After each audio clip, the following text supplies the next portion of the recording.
kanyang kaisa-isang anak, upang ang sino mang sumampalataya sa Kanya ay hindi mapahamak, kundi magkaroon ng buhay na walang hanggan.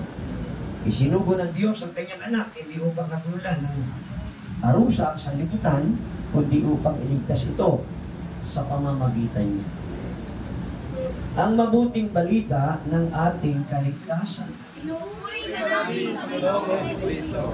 At sa oras na ito, tayo ay umupo at ibigay natin yung maipiling sandali na unawain natin ang salitang ating mapapakinggan.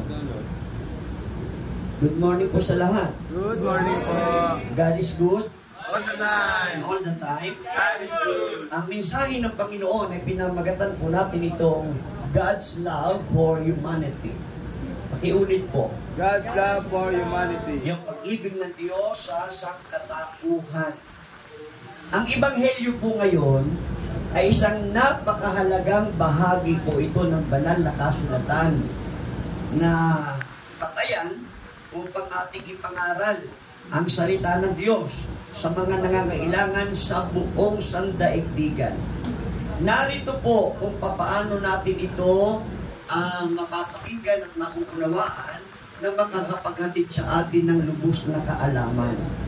Una, sabi doon sa verse 13, makikita natin dito yung ang autoridad. Walang umakyat sa langit maliban na bumaba mula sa langit ang anak ng tao. Ang kapangyarihan at otoridad ng Panginoong Hesukristo ay nagmula sa langit. Wala daw pong umakyat kundi yung bumaba. Sino yung bumaba? Si Kristong nagkatawang tao. Sa papaanong kalagayan at pamamaraan, si Maria po'y nagbuntis na walang umasawa. Si Maria po ay pumasok sa kalagayan ng bahagi ng malaking misyon sa sangkatauhan, ang magkatawang tao, ang Panginoong Hesukristo sa kanyang kalagayan. Na yun nga po, si Maria ay nagbuntis hindi sa kagagawan ng tao, kundi sa kagagawan ng Diyos. Kaya ito po ang siyang umakyat. At yun ay walang iba, kundi ang bumaba, ang Panginoong Hesukristo. Pangalawa, sa verse 14 hanggang 17, ang pag-asa ng kaligtasan.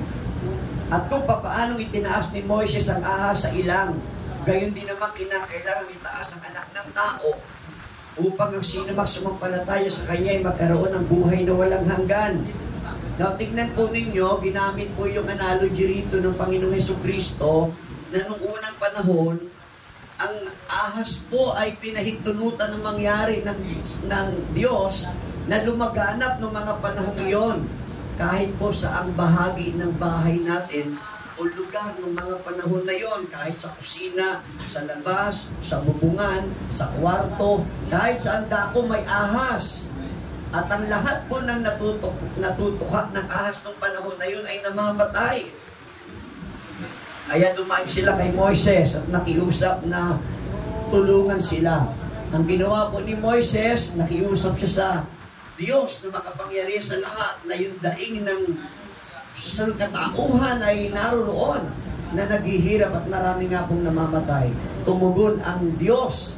Hindi niya inalis ang mga ahas, subalit gumawa siya ng paraan upang sino man ang matuklaw ng ahas ay hindi mamamatay. At yun nga po sa pamamagitan ng ahas na tanso na pinalagay ni Yahweh kay Moises sa dulo ng tikil. Sino man ang matuklaw ng ahas ng mga panahon na yon at nagawa nilang tumingin sa ahas na tanso, hindi sila mamamatay. Kaya sabi ng Panginoon, kung papaanong nangyari noong unang panahon, itinaas ang ahas na tanso upang sino man ang matuka ng ahas ay hindi mamamatay, gayon din naman ang anak ng tao. Walang iba kundi si Jesus na kinakailangang itaas. Kaya nga po si Kristo ipinako sa krus. Alam niyo ba yung pagkakapako sa krus pwede namang ilagay sa patag na lugar? Pero bakit pa inilagay sa bundok? At nung nasa bundok na, nilagay pa sa pinakamataas sa kalagayan ng krus. Anong dahilan? Sapagkat kung papaanong itinaas ang ahas na tanso noon, kinakailangan din maitaas ang anak ng tao at yan ay walang iba kundi si Kristo upang sino man ang natuklaw ng ahas, alam niyo po ba katotohanan? Tayo pong lahat na nabubuhay ay tinukha na po tayo ng ahas.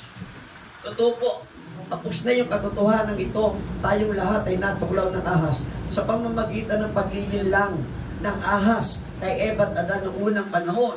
Nang sabi ng Diyos, maaari ninyong kainin ng lahat ng bunga ng punong kahoy. Maliban sa isang puno na yan, huwag kayong kakain. Dahil pag kumain kayo, mamamatay kayo. Alam po ba ninyo yung hindi literal, kundi spiritual na kahulugan? Si Eva at Adan po ay natuklaw ng ahas sa pamamagitan ng pandaraya at panlilinlang. Kaya po dumating sa buhay natin ang kamatayan, yan po ay kamandag. At ang kamandag, kahuli-huli ang kamandag na nangyari sa sangkatauhan ay walang iba kundi ang kasalanan. At ang bunga ng kasalanan ay walang iba kundi kamatayan. Kaya nga po sabi ng Biblia, kayo na lamang ang pag-ibig ng Diyos sa sanlibutan. Kaya ibinigay niya ang kanyang bugtong na anak. At alam po ba ninyo ang katotohanan? Yung kamatayan na ito, hindi dapat ito umiiral. Dahil ang orihinal na ginawa ng Diyos ay buhay na hindi mamamatay magpakailanman.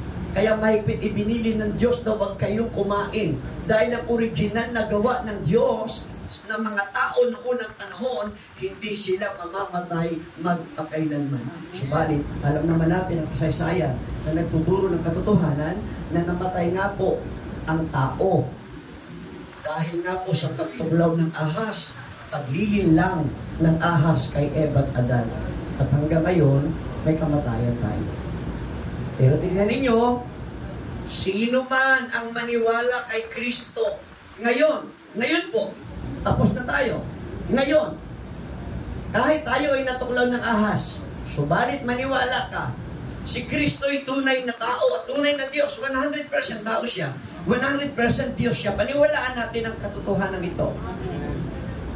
Si Hesus Kristo ay naparito upang ibalik ang isang bagay na nawala. Ano yung nawala? Buhay na walang hanggan. Naibalik po yung buhay na walang hanggan samantalang wala na ito. Dahil natuklaw ang tao ng ahas. Nagkaroon tayo ng kamatayan. Sino man ang manalig at sumampalataya kay Kristo, kahit ikaw ay mamatay, ay muling mabubuhay. Sa madaling salita, sa pagtatapos, ang lahat po ng tao ay may kamatayan. Dahil kay Kristo, maging mabuti man ang tao, maging masama man ang tao, meron na silang buhay na walang hanggan dahil ang trabaho ni Kristo sa sanlibutan na maibalik ang buhay na walang hanggan, naibalik na. Kaya ang tao kahit makasalanan at mabuti, pareho silang may buhay na walang hanggan. Pero ang tinutukoy dito, na yung buhay na walang hanggan, dalawa po kasi yung kahulugan nito. Buhay na walang hanggan, hindi ka mamamatay kasi naibalik na nga po yung buhay na walang hanggan. Pero kapag ikaw ay may kasalanan dito sa lupa, nangalo niya, pumatay, nagnakaw, at ito nga po ang kalagayan ninyo, nakulong. Pero hindi naman po lahat ng nakulong ay mayroong kasalanan. Kaya nga po may proseso. Pero tandaan po ninyo ha, tayo pong lahat ng makasalanan ay nagkaroon po talaga ng linaw na kamatayan. May kamatayan tayong lahat. Pero tandaan ninyo, kahit anong kasalanan natin, kayang patawarin ng Diyos. Dalawa yan. Anong gusto ninyo? Buhay na walang hanggan sa apoy ng impyerno dahil sa kasalanan mo hindi mo pinagsisihan, hindi mo inamin sa harapan ng Diyos na ikaw ay talagang nagkasala at nagkulang. Kaya nga kung ipapahayag ng labi mo ng buong katotohanan mula sa puso mo, aminin mo nagkasala ka. Hindi lang sapat na aminin mo na nagkasala ka, dapat maniwala ka kay Kristong itinaas sa bundok ng Kalbaryo. Si Kristo ay nagpakasakit ng matay at muling nabuhay para sa buong sangkatauhan. Tayo pong lahat ngayon, pinapapili. Pag ikaw ay nanatili sa kasalanan at di ka nagsisi, mananatili kang buhay magpakailanman. Kahit mamatay ka ngayon, buhay ka pa rin magpakailanman. Katawan mo lang ang mamamatay. Pero ikaw mismo, mananatiling buhay. Pero saan mo gusto? Dahil hindi ka nagsisi, hindi ka naniwala kay Kristo, buhay ka pa rin, kaya lang, habang buhay kang pinarurusahan sa apoy ng impyerno. Yung John chapter 3 verse 16, yung sinasabing sino man ang sumampalataya at manalig kay Kristo, ang ino-offer doon, ang tinutukoy doon ay walang iba, kundi yung buhay na walang hanggan, nakapiling ang Diyos. Sana po inyong naiintindihan ang mensahe na ito. kahit sa maikling sandali. Pero ipinakikita ang katotohanan, may pag-asa pa.